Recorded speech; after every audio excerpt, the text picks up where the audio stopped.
Aabot sa mahigit 1 milyong piso na halaga ng hinihinalang smuggled cigarettes ang nasabat ng Police Regional Office 10 sa magkakasunod na anti-smuggling operation sa mga border control points sa Kalilangan, Bukidnon noong ika-30 ng Hunyo taong kasalukuyan.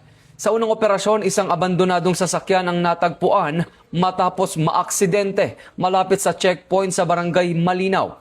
Dito nakumpiska ang 300 rims ng hinihinalang sigarilyo na walang government health warning stickers na nagkakahalaga ng humigit kumulang 240,000 pesos.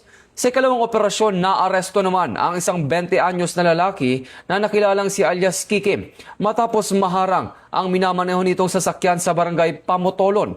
Nasabat mula sa suspect ang 26 na master cases, 200 rim ng hinihinalang smuggled na sigarilyo na nagkakahalaga ng tinatayang 1.2 million pesos. Dinala ang suspect sa Kalilangan Municipal Police Station para sa kaukulang dokumentasyon at maaring maharap sa kasong paglabag sa Republic Act No. 10643 o Graphic Health Warning Law. Samantala, ang mga nakumpiskang kontrabando ay isinuko sa Bureau of Customs para sa tamang disposisyon.